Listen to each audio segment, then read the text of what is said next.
आशीष शर्मा जी, दिल्ली से। राधे राधे राधे महाराज जी। महाराज जी, मन विचलित सा रहता है, जल्दबाजी में असंतोष की स्थिति रहती है, हमेशा व्यस्त रहते हैं, जिससे जीवन में दुख और नहीं, हम कह रहे हैं कब तक जल्दबाजी करेंगे? आखिरकार मृत्यु भी तो आ रही है। अब उसका तो पता नहीं है ना कि कल हो जाए या पर, ये जल्दबाजी कब तक रखोगे? कभी तो विश्राम कीजिए, कभी तो धैर्य कीजिए, कभी तो अपने अंतिम परिणाम की तरफ झांक कर देखिए कि आप जब यहां से जाएंगे तो आप क्या लेके जाएंगे। वो चीज तो कमा रहे हैं कि नहीं कमा रहे हैं जो लेके जाना है। इस देश की कोई भी चीज नहीं जाने वाली, शरीर सहित सब कुछ यही छूट जाएगा। उसके लिए जल्दबाजी है, और मृत्यु आ रही है, वो तुम्हारी एक एक सेकंड गिन रही है।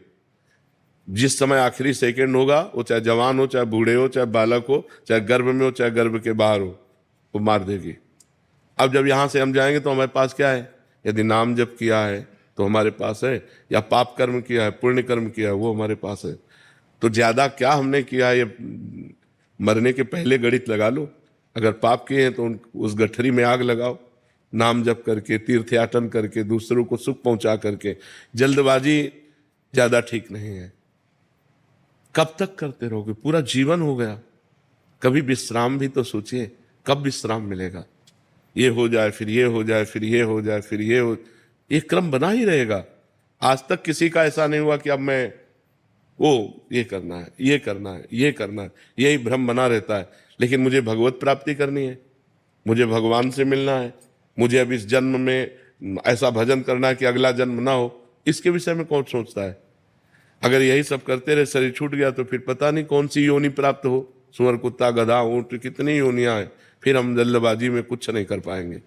तो हमें विवेक चाहिए, हम नाम जप करें, भगवान का चिंतन करते हुए कार्य करें, और बहुत धैर्यपूर्वक कार्य करें। जल्दबाजी में कभी भी हमारा शरीर छूट सकता है, हमारे हाथ क्या लगेगा। इसलिए सावधान रहिए। पवित्र भोजन, पवित्र विचार, पवित्र आचरण और नाम जप, तो आपका जीवन अच्छा रहेगा। फिर मन शांत रहेगा, फिर प्रसन्न रहेगा। कितनी जल्दबाजी, क्या क्या, एक कार्य हो तो एक कार्य, एक पूरा करोगे 5 खड़े हो जाएंगे काम, 5 पूरा करोगे 50 व्यवस्थाएं लग जाएंगी। ये माया है, ये कभी चैन से किसी को नहीं रहने देती। वही चैन से रह पाया जो भगवान का आश्रय ले लिया और भगवान का भजन किया। नहीं, सब परेशान है, सब परेशान है, सबकी खोपड़ी परेशान है। जो भजन नहीं करते सब परेशान है। आप देख लीजिए, कोई एक व्यक्ति बताए मैं संतुष्ट हूं अपने जीवन से, मैं संतोष को प्राप्त हो रहा हूं, वो वही कह सकता है जो भगवान से जुड़ा हुआ है, अन्यथा नहीं। इसलिए नाम जप कीजिए, पवित्र आहार, पवित्र विचार, पवित्र आचरण कीजिए। जल्दबाजी कहाँ तक करेंगे, कितना करेंगे? और जो कुछ करेंगे सब यही रह जाएगा। इसलिए आनंद मनाइए, मस्ती से जीजिए।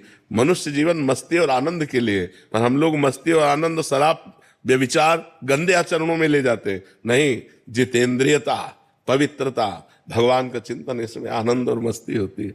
जहां मस्ती की बात आई तो शराब और गंदे आचरणों की तरफ लोग भाग जाते हैं कि मस्ती नहीं नहीं, उधर मस्ती नहीं, उधर तो पतन है, नाश है। मस्ती तो सच्चिदानंद भगवान की तरफ है।